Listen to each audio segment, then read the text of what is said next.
Yo. I've never done that many episodes of something. Wow. Lucky number 7. Yeah, huh? Who would have thought, you know? My dad wouldn't have. So I think this is the episode where we announce we're on iTunes. Woo! We've done it! Yeah. Jenny did a wonderful illustration and graphic design thing for us. Shout out square. to Jenny De La Cruz for doing that for us. I guess it's time to introduce our guest for this episode. So we're going to have the one, the only, Israel Escudero. Israel, how you feeling this fine after morning? After morning. It makes sense. Okay, hey guys. Hey! Yeah, hey Israel. Hey. What's up? Yo, you sound like if this was a radio show, like any person calling in ever. Hi, my name's Timothy, and here's my question. Oh wow! What's your question, Tim? I didn't think this through. Gotcha. So audio quality is good? Yeah. It's fine. It's doable. It's yeah. Israel, why don't you introduce yourself? Oh, okay. Well, hey everybody, my name's Israel, and this is me. Oh yeah, perfect. I couldn't have said it better than Israel himself. This is a story about how I became the number one hero. The number one fan. Oh, the hero myth truly transformed here. Israel has been a fan of Rumor Come Out / my stuff for a long time, and this is the first time I'm hearing you in person or in Skype. In third person. And yeah, that's true. That's through true. virtual reality. So this is crazy. How did you find my video, Rumor Come Out? Because I really want to know. I wanted to know forever. Oh man, it's a crazy story. It's actually not that crazy. We were in It's crazy. me and my friends we were in our homeroom class, and like the self-centered people that we are, we decided to look each other up on like YouTube and Google and stuff. So one of my friends' name is also Alex Rosales. Oh my god. Yeah. So I looked up Alex Rosales, and then you showed up, and then the rest is history, you know? I watched the first Rumor Came Out. I was a big fan. And then I went a little bit deeper into the Alex Rosales lore, I suppose.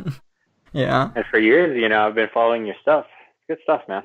Oh, thank you very much. I have a cheeky grin on my face. That's amazing. Yeah, I can't stop smiling. I can't believe that just because I shared the name with someone. Is your friend that DJ Alex Rosales guy? Oh, there's a DJ Alex Rosales? Yeah, there's the second Alex Rosales under me is like this other SoundCloud Alex Rosales who produces his own music. Oh man, no, actually, he does. My friend doesn't even have a YouTube, so I don't know why. Let's look him up on YouTube. Let's Google him. I'm so glad I came up first instead of the other DJ Alex. Yeah, man.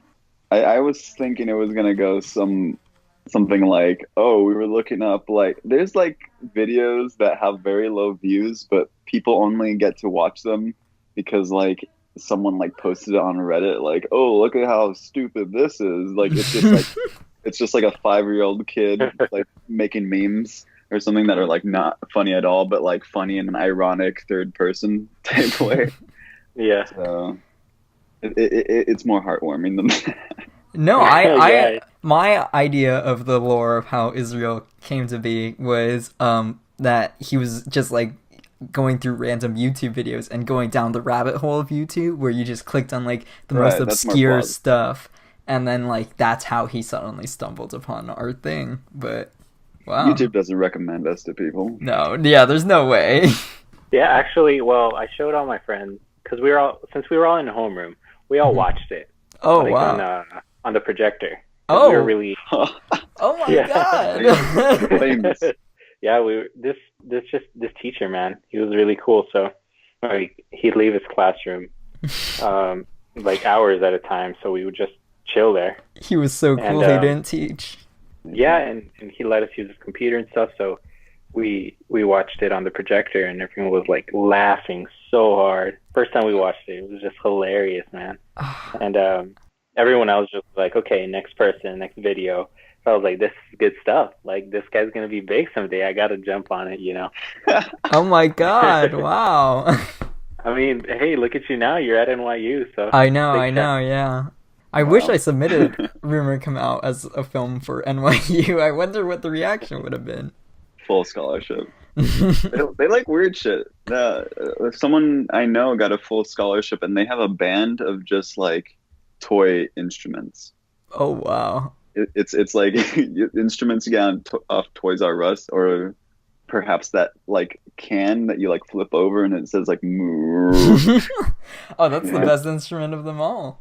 Yeah. And so they use that. It's like they'll have toys like fake piano with like 5 keys on it, and they use record music. But that's crazy, Israel. Yeah, man.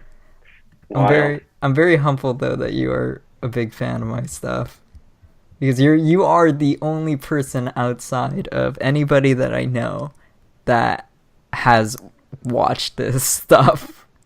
And it's so far out. Like I'm sure there's some there's that are following, but they don't comment as much as you. There's friends of a friend of a friend. I know that some people who follow that.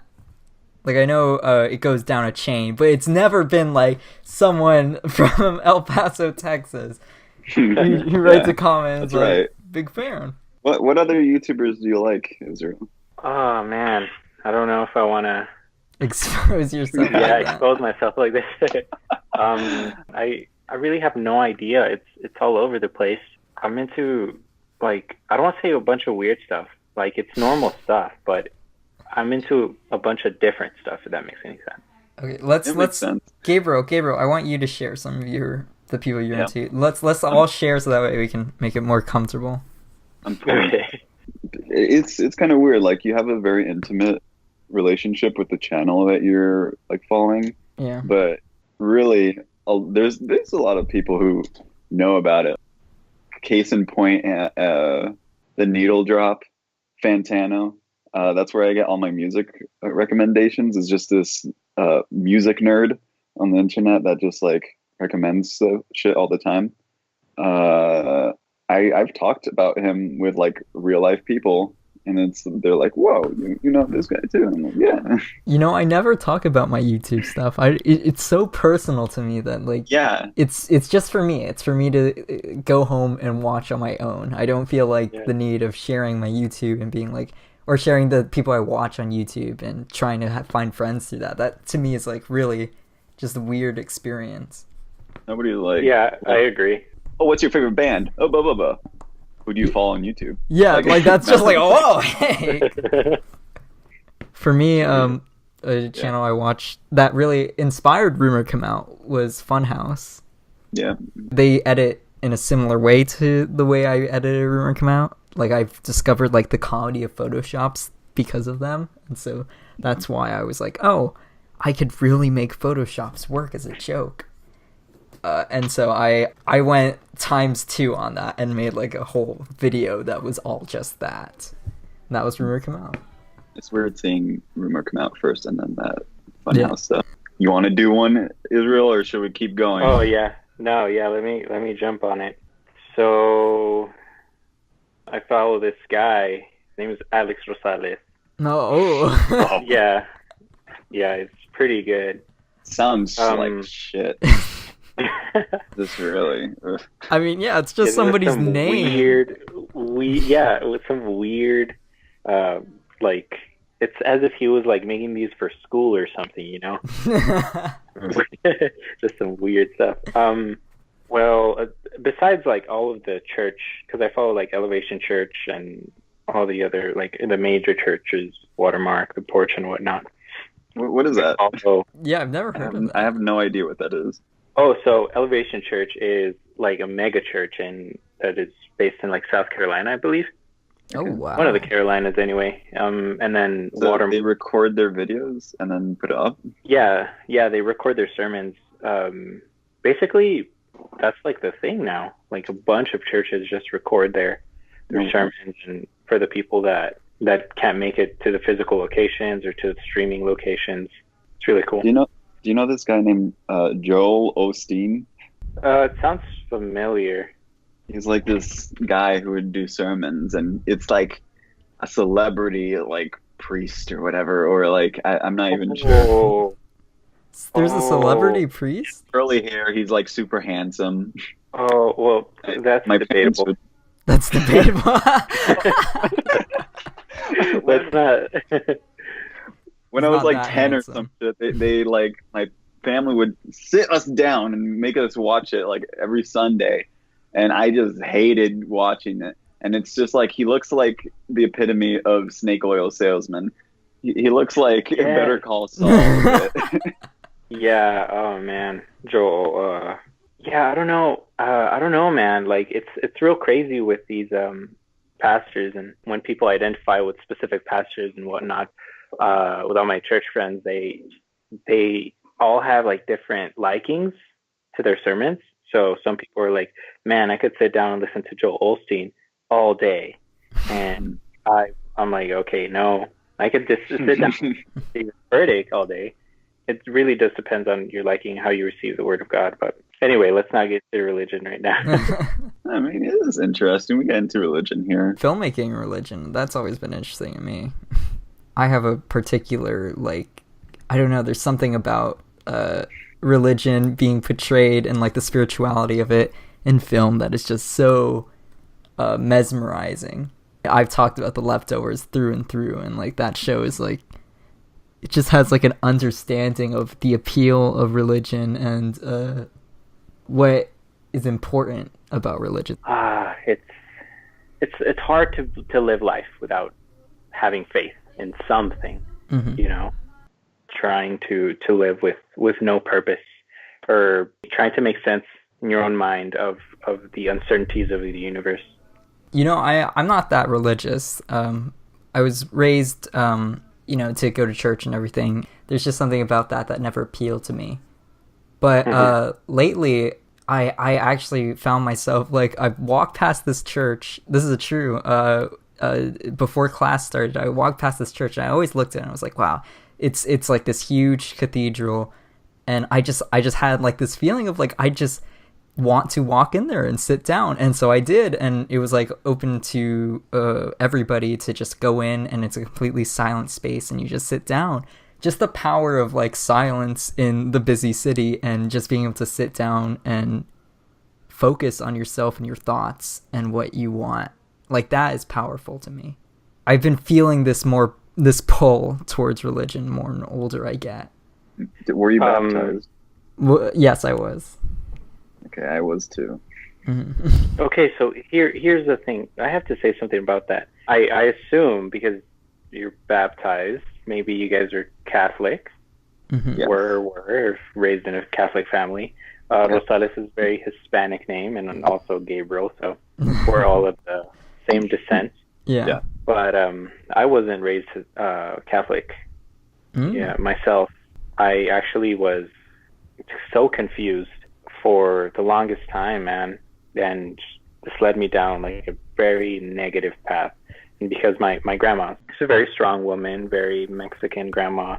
She's a Jehovah's Witness, and so she's very opinionated, you know. Mm-hmm. My mom wasn't very religious or didn't have faith in her life for the longest time, but she'd jump in and out of like Christianity and Catholicism and all those like denominations. And by the time that I was in high school, I was just so confused about what was moral and what I had to do, and I was just a jerk, man. And this is when I found you. Like, I found you my junior year of high school. Oh wow. Yeah, freshman and sophomore year, I was just this huge jerk that didn't care about anyone and just was very manipulative, didn't have like true friendships, just was trying to figure out a way to use people and disregarded their emotions. Junior year, I was just like looking for a purpose, and I found myself drawn to Buddhism. Now, Buddhism is a trip because it's one of the only religions that's like, oh, there could be a God. This man is not a god, just a normal man that was like apparently super intelligent because he sat under a tree for a while, and basically, yeah, he was enlightened and he figured out the whole universe. And because I was in rebellion, I had been atheist up until that point. I thought, man, I'm not going to jump onto the bandwagon. Oh, there is a God. I'm going to find the one religion that's not focusing on God itself, but figuring out a way of living life happily and doing your own thing. But slowly that really didn't go so well. Senior year of high school, that's when I found God, and here we are now. And you know, as a Christian, I don't want to bash on any religious people. I mean, I want to love on everyone, but it's like an epidemic. There's a parasite within the Christian community, whether it's Baptist or even, that there's people that are drawn to the idea of religion and what that brings into their lives. That brings stability, you know, but they don't actually feel conviction. And that's what is wrong with that. Because if you focus too much on the religion side and don't do this, don't do that, there's rules and regulations, then you're missing out on the true nature of God. And I don't care. I couldn't care less if people are showing up to church. You know, that's not what faith is about. Faith is about studying the Bible and praying constantly and being sensitive to what you think God is trying to do with your life. It's super unfortunate that people twist that and focus on the money or focus on the establishment. And yeah, man. Yeah, I agree. That's a sermon right there. Have you thought about getting into becoming a sermon? Oh, you know what? No, actually, this is a very weird experience for me because I don't talk a lot. I'm not going to say that I'm an introvert because I'm not. And I think that people that are on the internet and they're like, I'm an introvert, and that's cool. Like, dude, I don't talk to people. Yeah, like except like millions on the internet. Like and subscribe. I'm an introvert like you. Yeah, I'm not a big talker. I just like to listen to people and like to intake what they have to say. So this is a weird kind of experience for me, getting to talk so much to someone, you know, especially someone that I admire what you do. And thanks. I've been following you guys for a while. But yeah, I haven't been really looking into giving sermons, especially since I'm very, you know, new to being a Christian. I actually just turned 1. This was my first birthday. Christian birthday. Wait, today? Yeah. No. Oh, okay. I was like, oh my god! It was like, whoa. It was just definitely just the greatest year of my life in terms of growth as a person and in character, and I'm looking forward to more of that. Yeah, that's great, man. Yeah, I'm trying to do the same thing, but I'm not. It's not looking for like religious icons or gods or anything like that. It's looking for rules such as like, be honest. How can I be more confident with myself and enjoy my place and where I am? And like, I'm in art school, and what's my responsibility here as like a son, an artist, someone who likes comedy, all of this.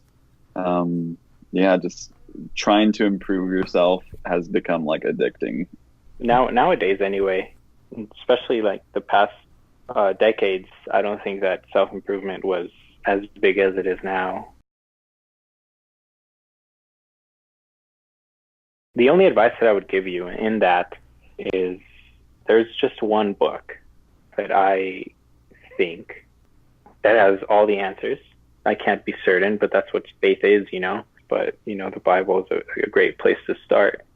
I actually read a book that was not the Bible, but it talked a lot about the Bible, and it kind of changed my mind about it a bit. Like, it was not just like a summary of the Bible, or like why you should like this or why not, but like it was talking about the grand narratives again about the Bible, and like how it talks about the human experience so well through all of these like allegories and stuff. And I was like really into that.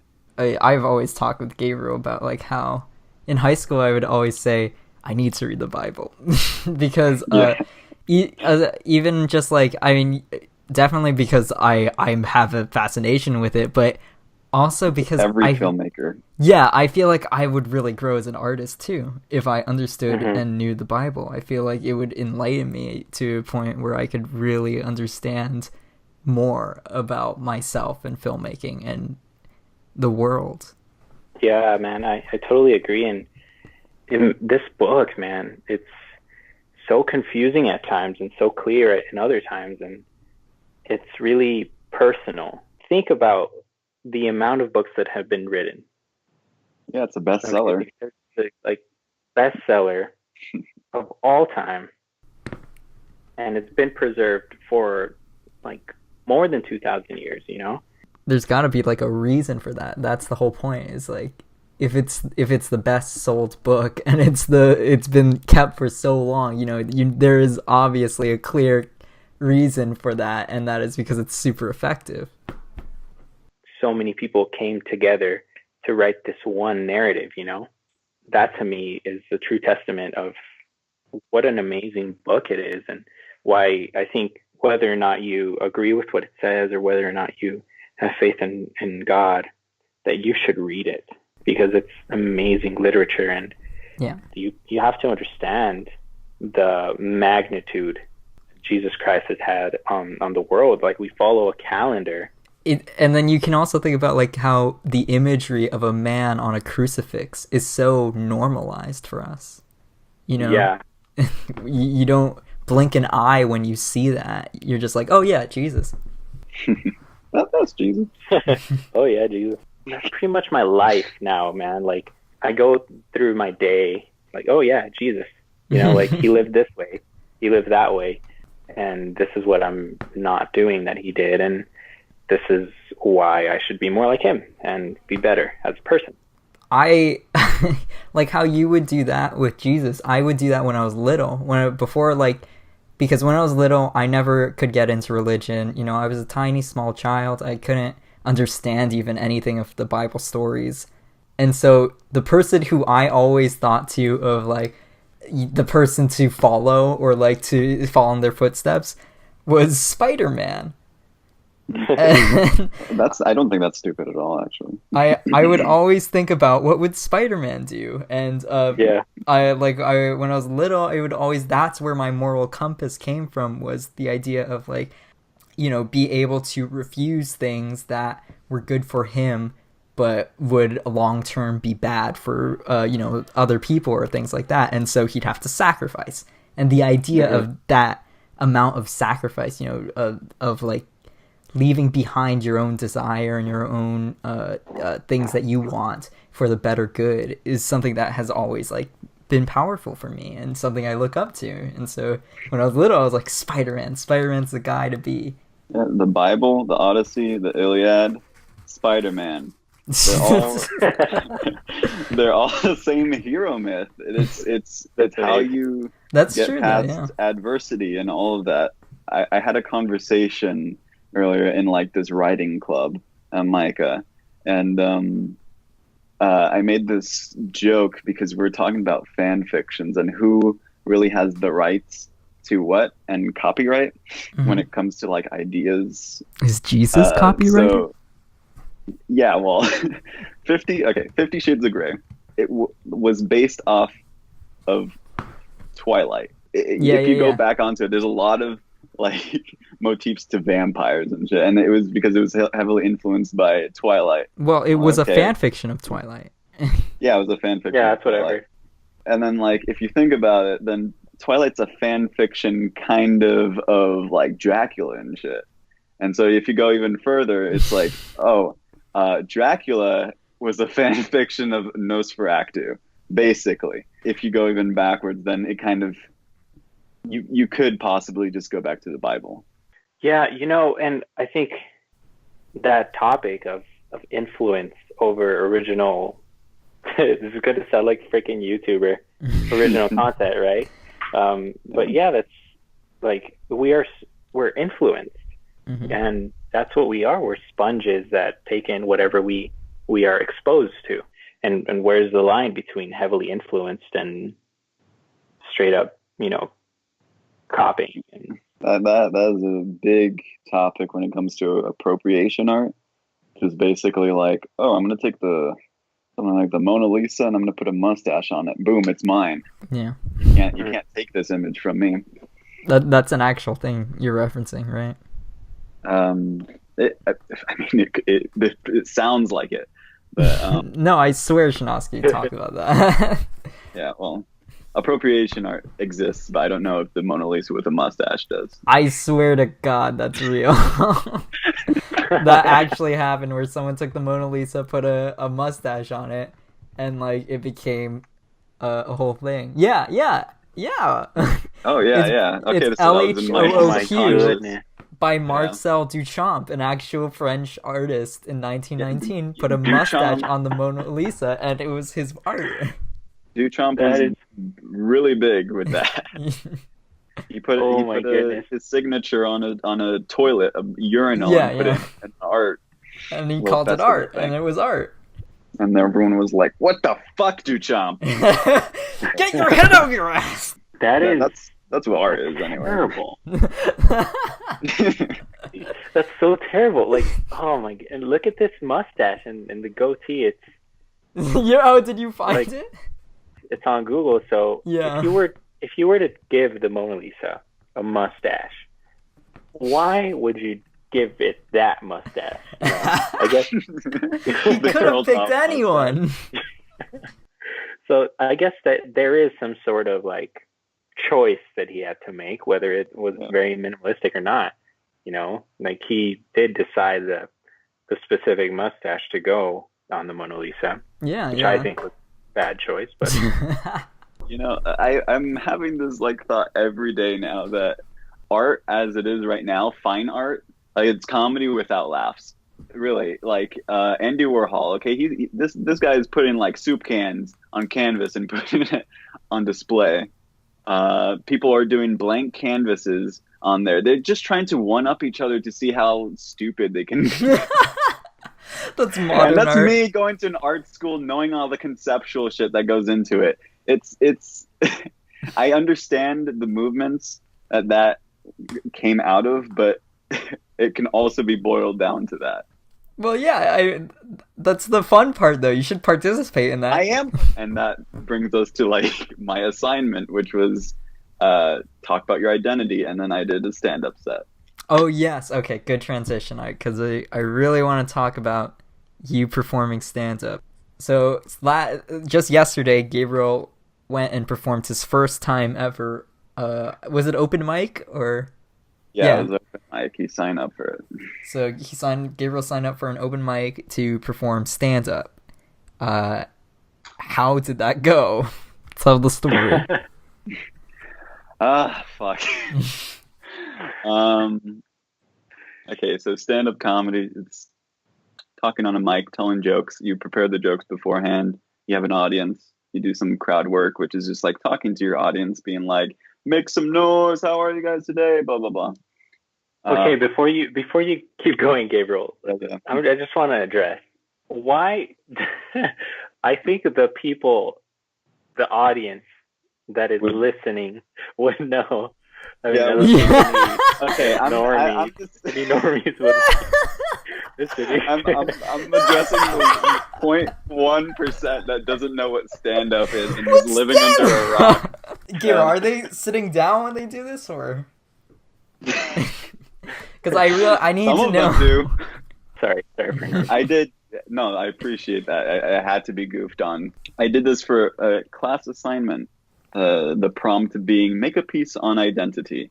This is basically the quintessential artist prompt that you get. Every NYU assignment. Yeah. And so I just do stand up. Everyone else is doing like a painting or whatever. And so this one place is just like a bar. There's a second floor where they do comedy stuff. I don't think I did good at all. Well, everyone bombs the first time. Well, I mean, I haven't tried yet, but I know I'm gonna bomb. All the comics there, quote unquote, bombed in a sense because they didn't kill the crowd. Okay. The crowd being like, it first started off like 20 people and about 10 were comics in there. Mm-hmm. By the time I went up, it was like 10 people there and like about 7 or 8 were comics and then like 2 drunk people. Just like, and they're just facing the bar now because nobody's sitting on those seats where the stage is. So and as it progresses, I'm just getting more nervous and I can't form sentences to people. I'm just like looking at my phone, I'm looking at my material. Oh my God, what did I even write now? Like I didn't make enough time to memorize my set. Oh no. Too good. That's so important. Yeah. I forgot like a lot of it on stage. But because I had a deadline. Okay, I can't, I'm never going to do stand up unless I make it like part of this like assignment and I put a deadline to it. They introduced me as like someone who's like first doing stand up, so I get like some sort of pity claps. I was physically shaking on stage. It was no good. I had this doing whole a tap thing, dance.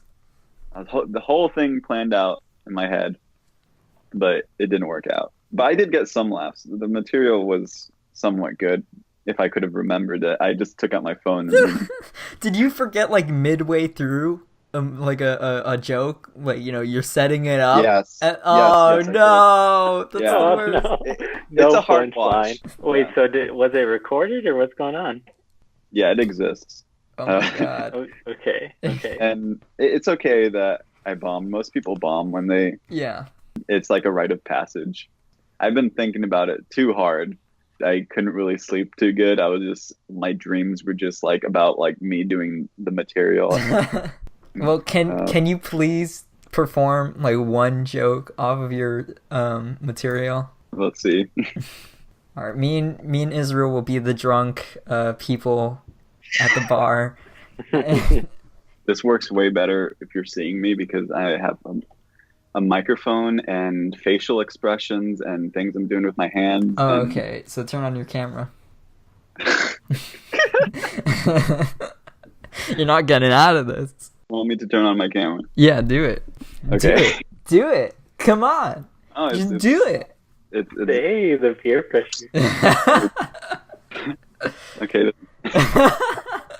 Oh, that's perfect. Making me go through like PTSD right now. No. Yeah. Introducing, we got a newcomer up on the stage here. Please give him a round of applause. First time stand-up comedian Gabriel Chaz.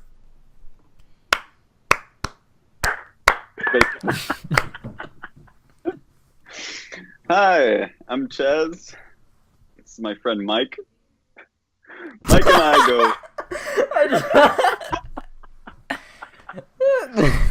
Oh no! This is my friend Mike. Oh, it's good. It's part of it. Mike and I go way back. I remember first meeting him on this very stage 14 seconds ago. Well, I guess we're not really good friends then if we just met today. Call it a one mic stand. Oh my God! I need to see you actually performing that one. I do not believe that was actually performed. And then I would go through a whole thing of making the mic stand a character. A lot of comedians get like Israel sent a heart. really close to the mic. And it's kind of gross. like they're gonna kiss him. It's just like all of this slobber and just like juices coming in there. And Mike doesn't stop it. He'll just let him like basically deep throat him. And then right on stage, I put the whole microphone in my mouth. Oh my god! Oh no! And I go, oh, okay, maybe I shouldn't have done that. I'm not gonna put this screwdriver in my mouth. When's the last time you got tested, Mike? Mike check. Yeah. Oh no! I'm very happy with the material, Gabriel. I'm very happy. Oh, this is gold. You just need to work on your execution, but this is like. So I check the mic, and then it makes this tapping noise, and I'm like, yeah, that sounds a little gonorrhea-y. Yeah. So I'm not gonna do the rest of that because I actually didn't perform the rest because I was just like frozen on stage, like by then. So, congrats. All right, round of applause for Gabriel. Well, I mean, Gabriel, you know, I bombed when I. So Israel, there was a thing in NYU where there was like auditions for joining the NYU official improv group, and I thought like, oh, auditions, haha, it's just for the club. But no, when I get there, it's like competitive. Like, you get a number, you get papers to fill out, and it's like you're trying to go into this to perform, and you get to perform like once a month for like a full show. And I just thought, oh shit, this is gonna be really, really fucking bad. I've never done improv in my life. I have no idea how to actually do it. I thought I was gonna go in here and just have a fun time. And so they separated us into rooms, and then I go up, and I've never felt so ashamed and embarrassed in my life. Just like not knowing how to do improv at all and just trying my hardest, but like halfway through I just started in the middle of my sentence just going and then just walking off stage because I was just like, oh god, this is going so bad. Yeah, it was basically your embarrassment was like me too. Yeah. Were you alone? I was with one other person because they'd pair us up. And then, so we just constantly keep doing bits and bit and bit. You made him look bad. Yeah, exactly. I felt shame because I felt bad for the other person who was trying to work with whatever I gave them. And I just was like, oh god, I'm weighing these people down. I really can't relate because I'm not really an artist per se, or I haven't really pursued any artistic endeavors at all, actually, other than like photography. But everyone and their mother does that nowadays. So, do you feel like do you feel a desire to pursue art? Is there something that interests you? You know what? I enjoy working with my hands. If that makes any sense. I've painted a few things. I've sculpted things with wood. Ooh. And I've like burned out. I don't know what it's called, but like you burn stuff into wood, and I don't know if that's considered woodworking, but you know, I've built like cabinets, like actual carpentry and stuff. Oh wow. I suck with working with my hands, so I'm really impressed. It's super interesting to me and I enjoy it, but I don't have the time, man. And I know that you guys are just getting into college, but it's so hard. No, it's incredibly like it's so time consuming. Okay. Mm-hmm. There is a way in which I relate to you guys. I have to compete in well, I didn't have to, but I enjoyed competing in this club or organization called Business Professionals of America. Oh. In high school. Yeah, I know that. We were allowed to do one individual event and one team event, and they're all competitive. And for my individual event, I did accounting, payroll accounting, and beginning accounting. For my group event, my sophomore and junior year, I did video production. And so we produced yeah, two sides of my life. My dad was an accountant. He was? Yeah. I'm looking up at the danger poster right now. Yeah. he owns his own small business in Miami. That is amazing. Accounting and I go way back, but that's for later on. We produce these videos, and I am the biggest. Well, I don't want to say the biggest, because then you guys are going to ask me questions about directors, and I'm going to make a fool of myself. Oh, okay. But yeah, I really enjoy movies and cinematography and making videos and whatnot. Wait, Israel, do you have videos of your own? Maybe a few, but not any good. We all don't think our stuff is good. Well, I don't like filming myself. I don't like it's mostly lame. Just lame. But yeah, those aren't open to the public.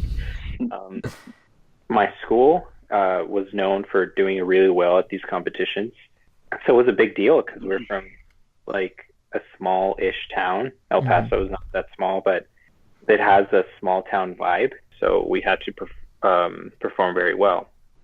And so we had to present the videos. Not only did we have to make the video itself and edit it and make sure everything was okay, and so we would constantly have to rehearse, and sometimes I would forget my lines in the middle of the presentations.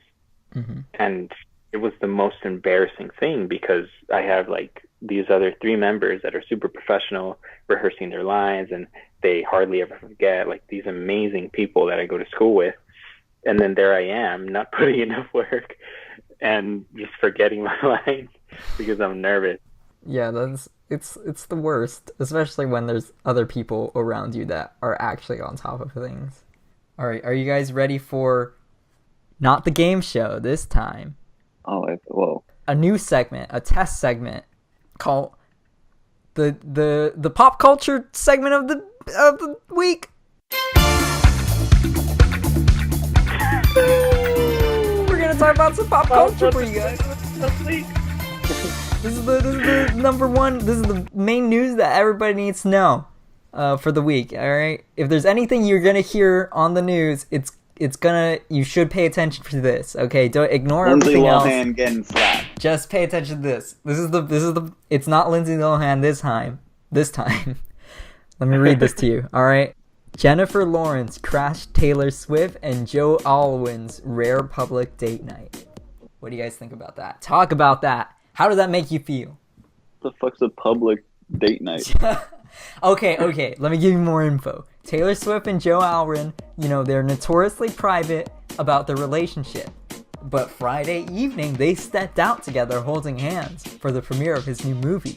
But they weren't alone. Jennifer Lawrence crashed their romantic date night. What did she do? She walked up to them. She was just like, hey.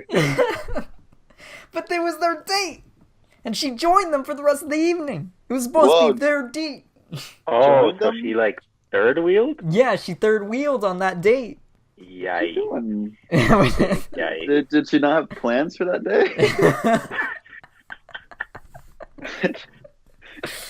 Maybe she saw some buds and thought she could hang out. Little did she know her buds were screwing. Is she that lonely? This is actually this is an impromptu news about how lonely Jennifer Lawrence is right now. She needs to be around Taylor Swift and Joe Alwyn when they're dating. Did she follow them home? Yeah, I don't know. I think they were just together the whole night. I think that's the news. What a bitch. How does that make you feel, Gabriel? I don't care at all. No, you have to. This is the big news. Oh, I'm sorry. I mean, wow. That's effed up. You know that Vine where there's this girl smoking or vaping in a party, and then the camera turns to this white guy and he says, "Wow." Oh, I actually know that. Oh, wow. That's like the one Vine I know. Okay, you're gonna have to put this in the video now. Okay. I'm the guy that makes the show notes and all that, and like you aren't. Everything and Gabriel literally shows up for the recording, wow. And then All right, rate my segment time. What do you guys think about my segment? Out of what? Out of dates. How many dates we would take? Yeah, how many dates would you take with this segment? 1. All right. I'd give it a chance. I'd go with 2. 2 dates. Okay. And see how it goes. So that means it's gonna return for another episode. Oh no. I thought that was going to be a series of pop culture things, not just one. You know how hard it is to find the most underwhelming pop culture segment news? No, it's everywhere. You just you Google news. I did, but like, there's some news that is actually like, I can see a discussion happening around it. I wanted to find the most arbitrary, like, thing that completely can barely be talked about, but is a headline. People magazine. Let's move on to the game show segment of the day. The game show for this one. So, we just met Israel. We don't know that much about him, We know what we've learned over the course of time. But, like any good getting to know someone, let's play some 20 random generated questions. Okay. Generated. So I have selected 20 questions from both an actual 20 questions game between like 2 people and a sexually charged flirting questions. And I put them all into this randomized generator. Okay. So you guys are either going to get a sexy question or a normal question. Number 1. What would you do if you saw me naked? What if I was naked and lying in your bed? Just answer it honestly. What would you do? Alex, what are you doing? Wait, no, this isn't about me. This is about you. This is between you two. Okay, it's 20 questions between you two. Oh, man, it really just depends on how Gabriel looks. What my package is like. I would probably be like, how did you get to El Paso? How did you find my house? I would be like, wow, I didn't know you look like that and also look like that naked. I wouldn't recognize him. I'd just be like, oh, this is a guy in my bed. Oh, yeah, that's true. You guys have not seen my face. For all you know, I could be that one chunky guy that does the Musical.ly videos. Do you guys know what I'm talking about? No, I just like how obscure that was. Okay. All right, number 2. What's the craziest thing you've ever done to attract a crush? Oh, wow. I think in the 4th or 5th grade, there was this girl named Lauren. I had this like insatiable crush on her, which I just started by me scanning the room and then being like, okay, she's the hottest. Literally. It's just so bad. As you do in 4th grade? Yes. And I'm like, okay, I need to give a gift because that's what people do. So it was around Christmas time. I gave him my best friend like a DS game. And then for her, I went out to like my school store, and so I bought happy face earrings, and I gave those to her. But I'm a coward, and it didn't go anywhere ever. Wait, how did she receive them? Did she receive them with like joy? Oh, thanks. Well, that wasn't gonna go anywhere. Something like that. Israel, what's your... Man, I'm so embarrassed. For the longest time, I was all over the place, trying to find myself, trying to just find love wherever I could find it, I always was like trying to fulfill that void, I guess, in my heart with girls, just like trying to find a girlfriend. Yeah, and so I would go all out, basically, for girls that I don't even talk to anymore. The craziest thing, it was Valentine's Day. Okay, so you already know your boy's gonna go hard. You guys have Sam's where y'all live? Yeah, it's like Costco, but like the Walmart version. So Sam's usually during Christmas or Valentine's Day just puts out these huge bears. I like this girl, so I'm gonna get her one. So I drop freaking $70. Oh my god! Whoa! On a stuffed freaking bear. You were that guy that gave the big bear, and then she walked around like high school halls. Yeah. So I got her this bear, but that's not all. She was really into like dark chocolate, and so like I bought her. It was between 5 and 8 large bars of chocolate. Fatten her up. And I don't even remember. There was something else. It had to do with One Direction, like maybe a CD or something. She really liked One Direction, as all that's teenage girls do. That's 3 things. Yeah. Oh my goodness, you really did go hard. It was very sad because soon after that she broke up with me. Oh. And guess what the reason was? You took the chocolates and ran. Wait, what was the reason? Guess what the reason was? She said I was too clingy. Oh god. I know, sad life. Jesus.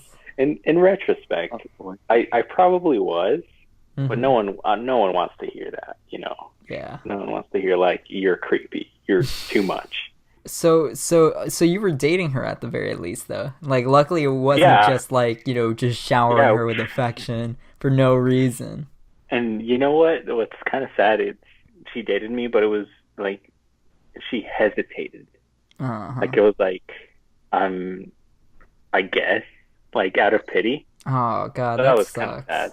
Well, yeah, it's like kind of like when someone proposes a wedding ring out in public, and the girl kind of has to say yes, and then later on, well, she'll be like, okay, no. It was rough. Anyway, next question. I have a rule that I would not spend more than like $50 on someone who I like. It's just like, no, don't do it, not worth it. You know what? And I probably could have used that rule. Yeah. You know? It's a way to control yourself, you know? It's like, nope. Yeah. Next question. What kind of outfit would you like to see me in?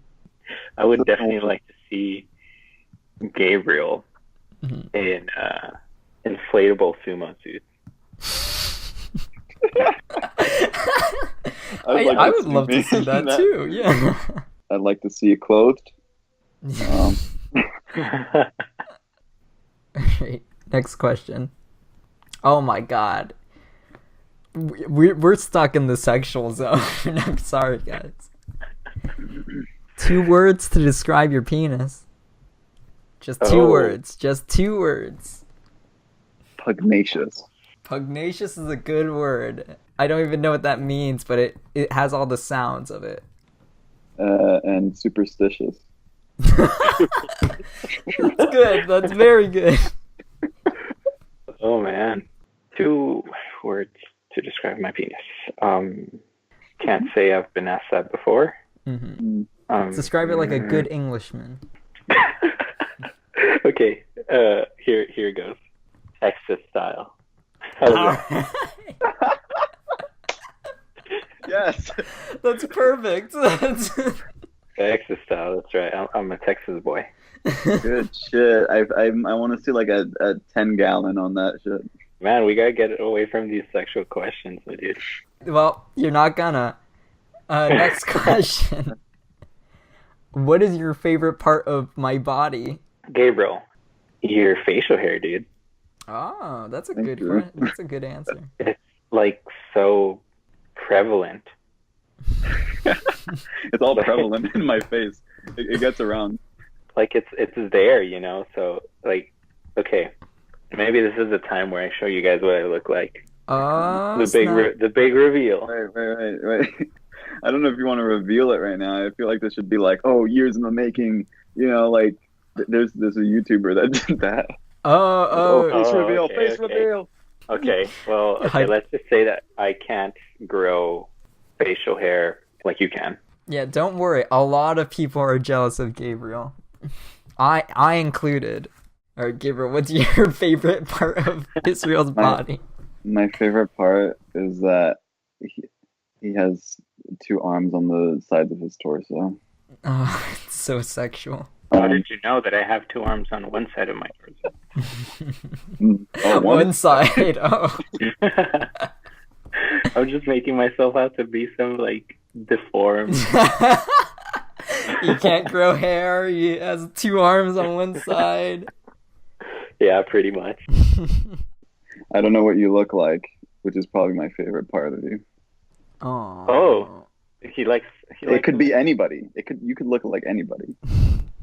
Yeah, that's true. You could look like Ellen. For all I know.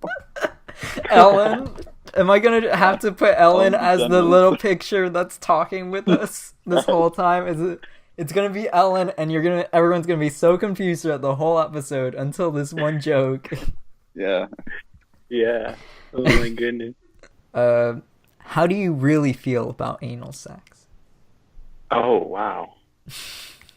You know what? I've never given that a thought. Mm-hmm. Well, now's the time. I you know what? I think it's disrespectful.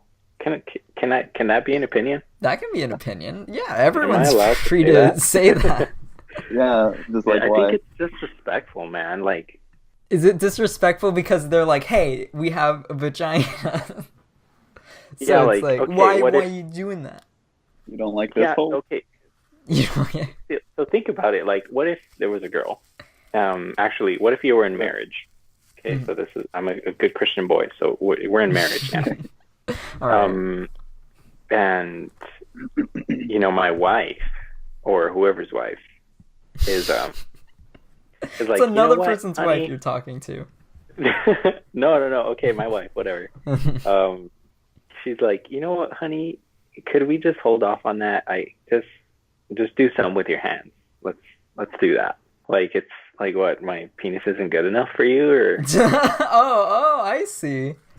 Yeah, That's like what the thing that was made for it to do, the thing that was made for me to insert into you is not good enough. And then again, like, yeah, I don't think that's the purpose. So I think it's disrespectful to. I've never seen it in the way where it's like, hey, I have a vagina. Why do you not like my vagina enough? Well, Israel, let me counter that. Okay. So the butthole, I think it's pretty much the perfect shape for the penis. It's like if you were in kindergarten with a bunch of blocks, I think you put the cylindrical. It's circular and the other thing's circular. It just plugs right in. Okay, I'm gonna say that's just overlapping design. If you look at poop, what poop looks like, it's a cylinder. Mm-hmm. It's a cylinder because it's going through the bowel. It's like it goes hand in hand. It's going through the colon. Oh man, this is not where I was expecting. All right, I think we pretty much know where you two stand on that. Okay, y'all, let's take a break real quick, okay? All right.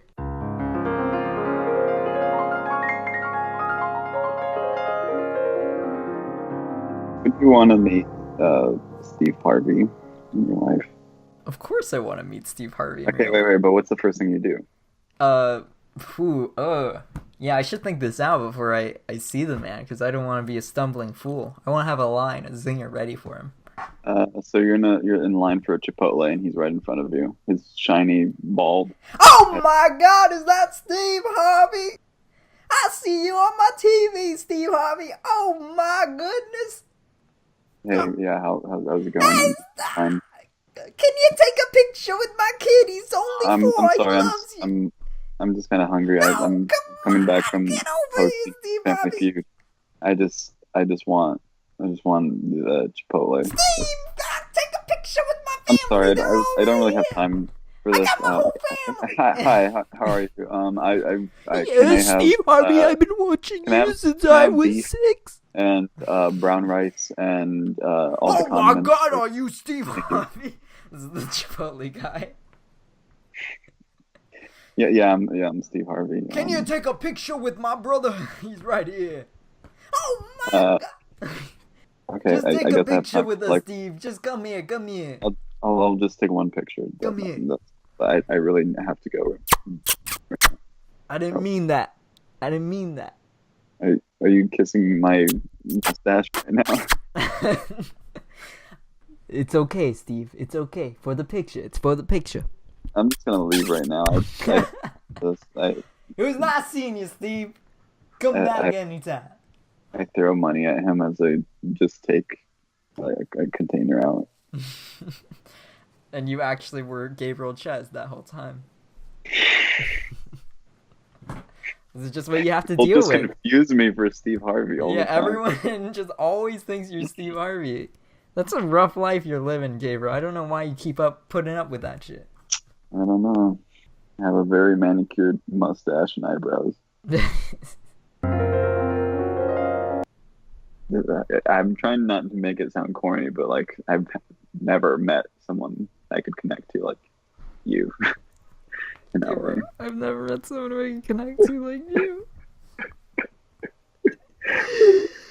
Well, you know what, Gabriel? I'm gonna do it out in a public setting, so you can't say no. Will you marry me? Yeah, I'll continue making videos with you. That's not what I said. You know that animation with the dog in the plane? Yes, yeah. Do you know how that was made? See? Yeah. I see you dreaming about it, and you're with the dog in the plane, like a poor I wish I was dreaming about that. Instead, I was dreaming about bombing.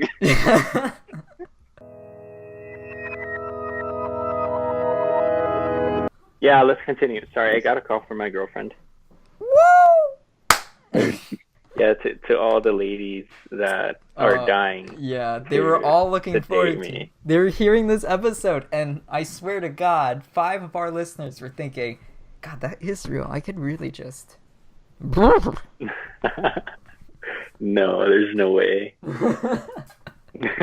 we have lady friends that don't like us, so there's potential. Okay, next question. Let's go. What is your biggest fantasy? It's a slippery slope to fantasize worlds where this was true and clearly it's not, because it's a fantasy.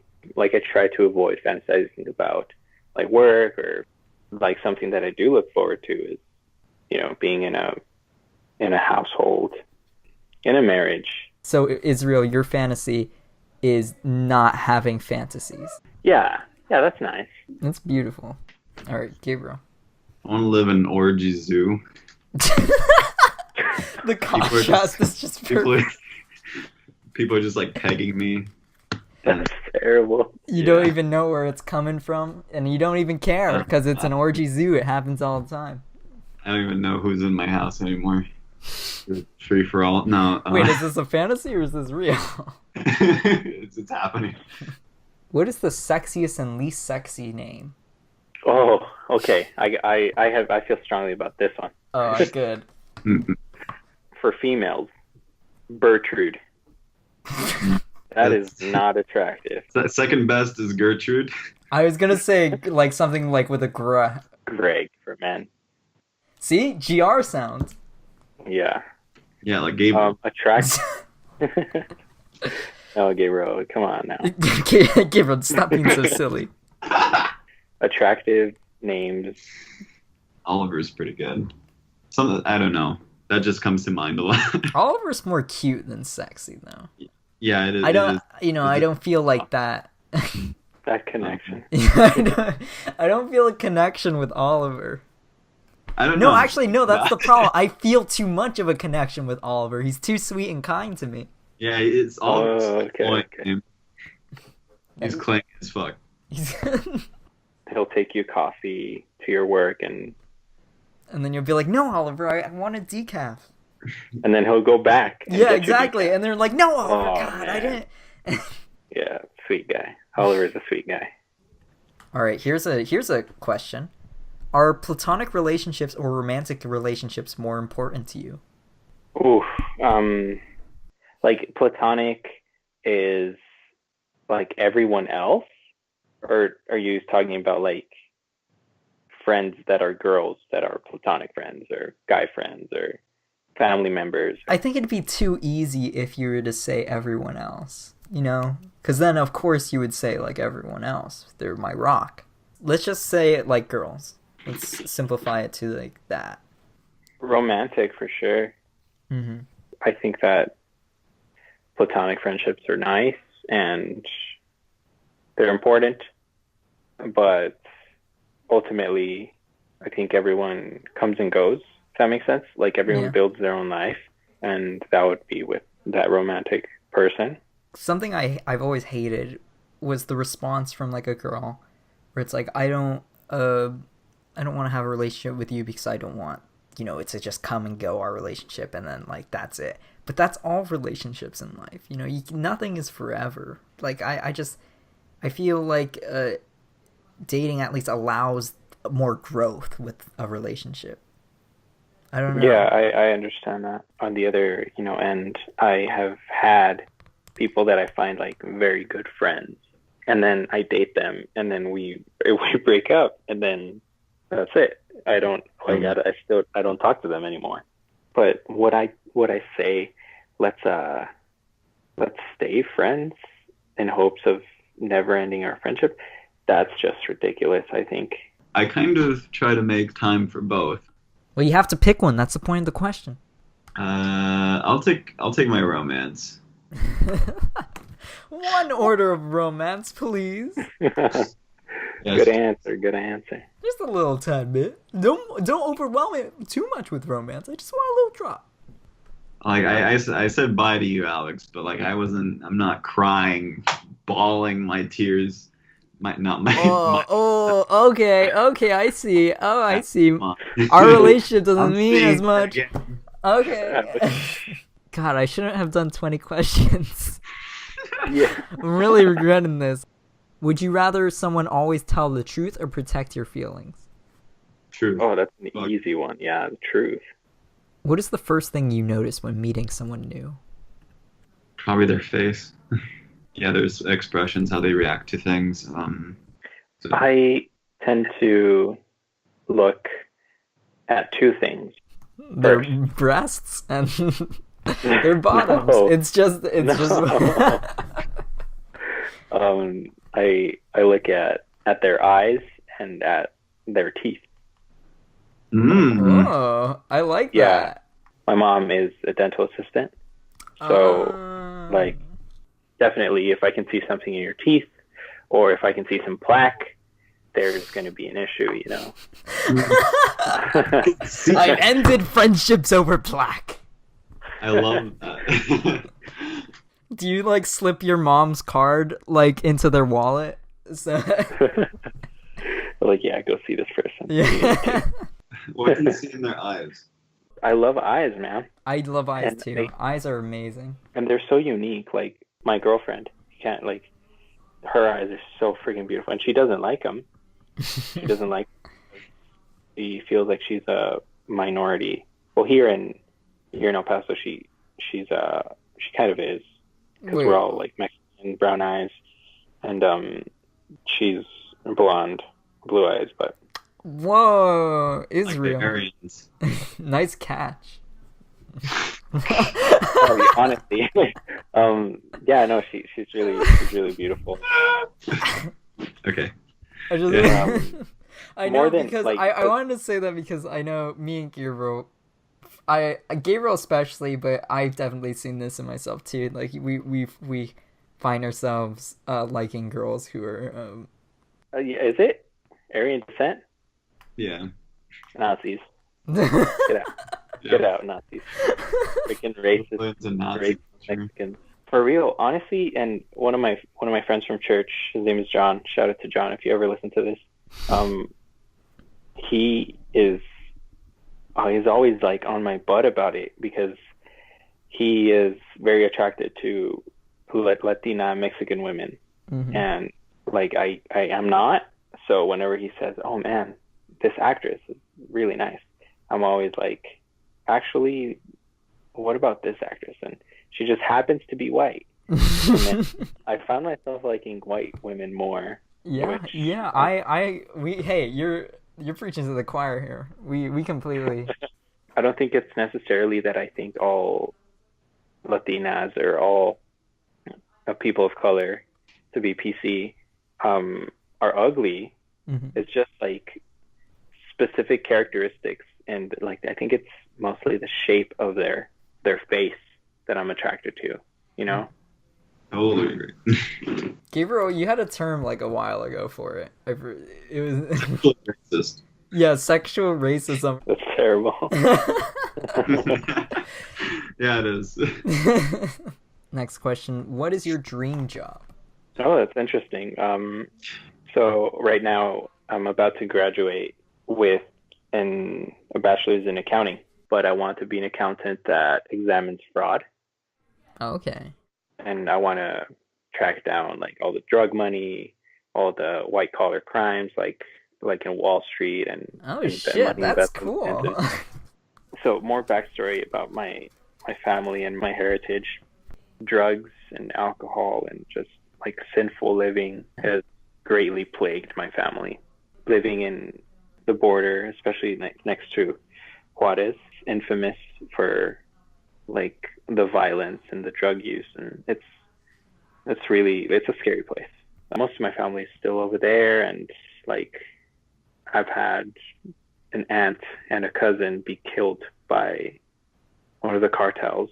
Jesus. Because yeah, one of my cousins was in like dating someone's, friend of a friend or something like that. Wow. And they had drug in their family, and they weren't paying up, and they just killed them and burned the house down. It's terrible. So I want to find those people and find the source of their power, and that's money. And mm-hmm. So in high school, I started studying accounting because of that.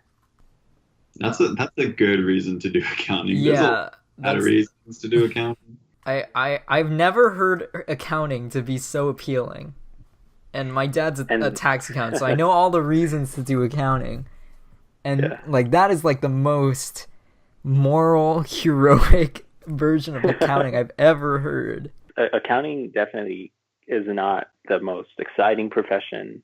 It's not the most loved profession, and it's actually kind of hard. Well, hey, if I ever need accountant for a movie I'm making, yeah, man, yeah, I'll definitely hit you up. What about you, Gabriel? I can't really follow that. In a more idealistic sense, I would want to have people enjoy their lives more a little bit, forget their worries, laugh, but also just enjoying the small time we have here. Are we ready to do final question? Sure. All right. Wait, I have to pick one because I didn't know. Or I can randomize, but I don't trust randomize to pick something not sexual. You just randomize until it's not. Describe your perfect man/woman. I've thought about this a lot, and I think there's two big things. Big sense of humor. If they're not really that funny, at least they can we have a compatible sense of humor. And also a passion. They have to be passionate about something. Yeah, I gotta say passion is very important to me in terms of a person to get along with. If they're not passionate about something, there's just this obvious void. I guess that just goes into being curious about the world around you, at the barest bones. I think that you guys are perfectly describing how I feel, mm-hmm. but in a different way. The one thing that I think is most important to me is passion, but that'd be not just passion for anything, but it'd be passion for Christ.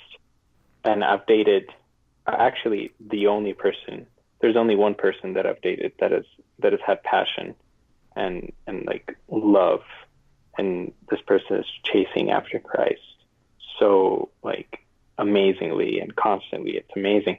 And that is my current girlfriend. That would have been really awkward if you were like, and that was the girl from third grade. No, without that, there was a lot of issues that if we were any better, any more patient, any more understanding, any more selfless, we would have probably been able to figure things out. Yeah, it's pretty incredible how different we are. But because of that one connection that we have, because we're both chasing after Christ so hard, he has helped us, get through a lot of the difficult things. It's been a roller coaster ride, but I don't think that I would want anything different. She is just so, like, her character is so amazing. She is so quick to forgive. She is so quick to apologize when she knows that she did something wrong. She is great at not letting her emotions get the best of her and not acting on those emotions. And I think that all of those great qualities are not because she was born with them. Not to say that, like, relationships without Jesus and without Christ have no foothold or don't work out. I get you in the sense where, like, someone who wants to grow as a person that's incredibly powerful in relationships. Like, you need that to feel that type of, like, respect and mutual, like, wanting. There's so much respect, and there is, like, she just wants to be a better person, wants to be a more Christ-like person, and I want to as well. And so because of that makes us more aware of each other's feelings, that makes us more aware of putting, that makes us more selfless. That's really what a relationship is, man. Yeah, I was going to say that's the ideal relationship. See things from outside yourself. I'd like to mention something that she did the other day. We go on a date at least once a month, and we alternate who is the one that plans it. September was her month. It was such a beautiful thing that I told her, hey, you know what, like, I want you to watch this movie, and I know you don't like this genre, but, like, just please watch it with me because I think it's super romantic and beautiful. And for a while she was like, nah, I don't really want to, let's not do it. But, like, she surprised me with our September date. That meant so much to me. It meant much more than any, like, gift that anyone could have gave me, to know that she cares about what I like. Yeah, that's beautiful. Okay, last question. That's the segment, huh? Yeah, that was the segment. That segment was like an hour long. I don't think I've ever done a game show that long. Would you like to tell us what the movie was? It's called Your Name. Oh my god, I've seen that. Yeah. You've seen it? It's amazing, huh? Yeah, it's great. Oh yeah, we saw that together. No, I did I show it to you, Gabriel? We saw all together. Jenny, me, and... No, I think I wanted you guys to see it, but I don't think you guys ever all got together to see it. Did you? No, we did. It was over a Skype call or something. Wait, then tell me what happens. In the movie? Yeah, in the movie. It's anime. You didn't see it. What? They switched places. You didn't see it. I swear you guys didn't see it. I swear we didn't. We started it. I think we started it. No, the ending is like, oh my god, why are you saying this? They bump into each other and, like, oh, that's it. I mean, yeah, it kind of is. Oh wait, yeah. There's stairs. Yeah. Oh my god, wait, did this happen? I guess they did see it, huh? You guys couldn't figure it out by now. I like anime. I'm a weeb. Hey, I mean, I quit that life back in when I got to high school. I quit anime. It got to the point where I've seen so much that I started seeing too much of the cliches whenever they'd come. I couldn't enjoy anime anymore. I just kept being like, yep, I know what's gonna happen. I know how this emotion's gonna play out. And like that's when I started getting into like live action TV and stuff like that, and dramas, and being like, oh, I don't know. Yeah. I like to do CrossFit. Whoa. Yeah, no, and it gets a bad rap, honestly. Like if you haven't tried it, don't knock it until you try it. 'Cause it's like you're part of a community, and it's both strength and endurance training at the same time. Like the one thing that I would say is that you're highly prone to injuries. Oh no, and I'm already a highly prone to injure type of guy. I wish I had like a CrossFit community type style, because it's just people going alone. Something that I wanted to talk to you guys about is that board game that you made. Oh yeah. Like I really wanted to see if like I can get my hands on it or something, or try it out. Well, or was it like super terrible? No, it's a great game. We have fun every time we play it, but Alex had nothing to do with it. But I have just been the test player. That was a project between 4 people, including me, Jenny, this guy named Fabian, and Carlos. We made Cheesemeh. Right now, it actually won this type of competition that was going on in Micah to have your game exhibited. We're like the only underclassmen to have a game in there right now. So that's where it's sitting now. Sounds so lonely. Yeah, it's in a dark room somewhere. I wish I could like give it to you, but like it's not being like sold yet. Yeah, it's production costs and whatever like that I can't really do right now. And also the rights of the game is split between these 4 people. You just buy them out, man. Buy Give them each a nickel and say, "This is for your trouble."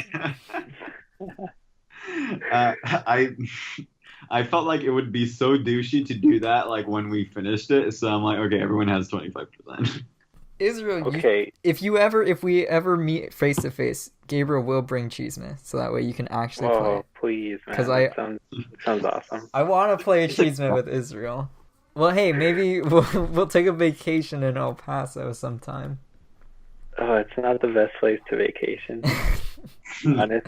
Don't undersell it like that. Gabriel, actually, I was looking up some CrossFit in your area, and I found a bunch. I like that. Yeah, there's a lot. Yeah, there is. So don't give me that excuse of there's none around here. I want to see you working out, man. I'm just saying it's free. It's right there. I'm paying a college tuition. I'm going to use the gym there. Actually, I'm working right now for a gym, doing their marketing. Oh, wow. Just to work out there, like for free. They're not paying me anything. That's genius. Oh, my God. That's great. Yeah, it's the college life, man. I'm humbled that you've listened to as many episodes as you had. Yeah, it's nice to hear you guys. You guys are from Miami, right? Yes, yeah. Yeah, so... Do we have Miami flair? I don't want to say anything about Florida or anything like that. It's okay, we make fun of Florida all the time. I just want to say that you guys are really, seem like really interesting people.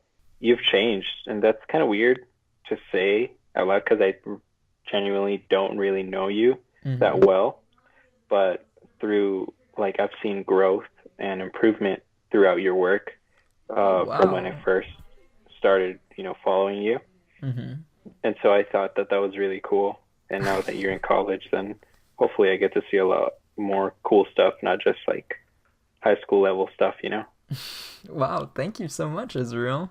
But Israel, what's one critique of the podcast? Give it to us. Honestly, you guys are doing really good. If anything, cut them up a little more into smaller segments. We are going on, I don't know how long. I've been recording it. It's 2 hours and 46 minutes. That's kind of difficult to listen to on one sitting. Yeah. The one thing I always feel like I've struggled with is editing myself down. Yep. Yep. That's a yep. Oh, yep. What do you mean by that? I write long scripts. I have my old film teacher used to joke with me, like, it's an Alex script when you hear a thud, when it's placed on a table. I always find it hard to cut a video down. And I know, like, Gabriel hates how Mad Limits is 4 episodes.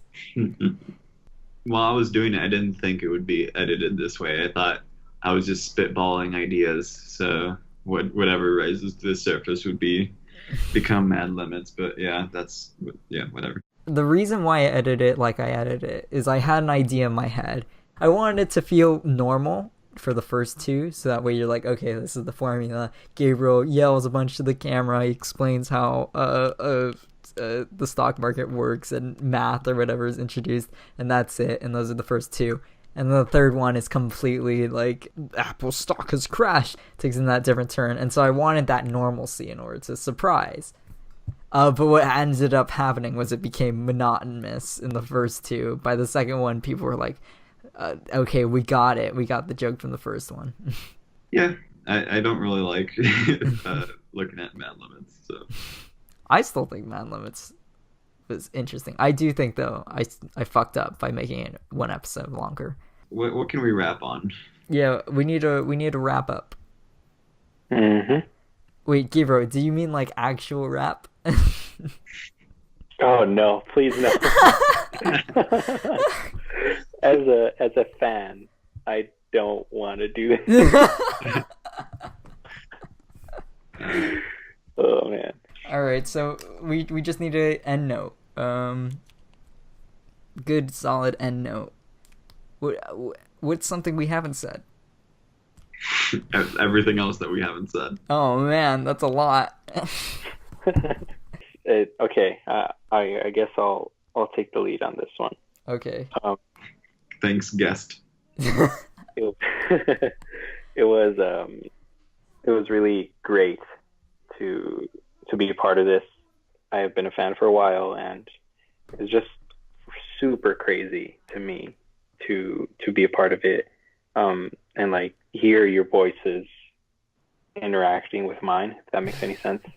That's great. It was an honor, and I hope to be able to do this again. Just talking to you now, I feel like you could be a reoccurring guest. You surpass expectations like tremendously. Yeah. Oh, really? You're a really cool guy. Tell me what you guys were expecting. I have no idea what I was expecting, honestly.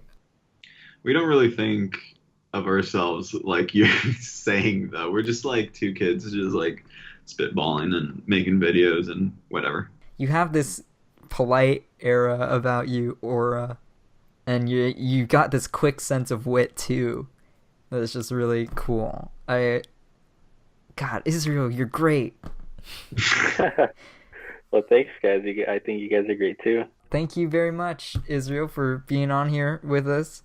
You're still our number 1 fan. You'll always be our number 1 fan. That is a fact. But that video. Oh, let me just say that video that you made with all you guys, the whole crew, like acknowledging my presence. Oh yeah. That video, like I showed it to everyone. Like, it rocked my world. I was so like freaking like amazed. Like, oh my goodness, you don't understand how happy that made me. And I really appreciate you guys. And I know it was like just a silly like 1 minute. I don't even remember, like a minute long video. Yeah. That just mentioned like it. Whatever you guys were like, what's his name again? That was so hilarious. No, because you made our freaking like week when we saw that someone commented that we had no idea who it was. But it was just this is the smallest comment. Like it wasn't like the stuff that I read on Pound It, you know. It was like it was just like fan from El Paso. You know? It's still such an impression for young high schoolers. You had no idea. What year? How old are you, Israel? I will be turning 20 this month. Woo! That's not much of an age difference. No, I'm very glad that it's not. It'd be weird if you guys were like 16 or.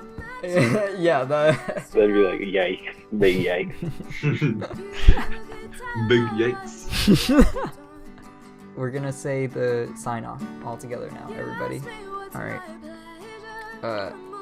Have a good one. All right. Have a good one. Have a good one, everybody. Bye. Bye-bye. Bye. Woo.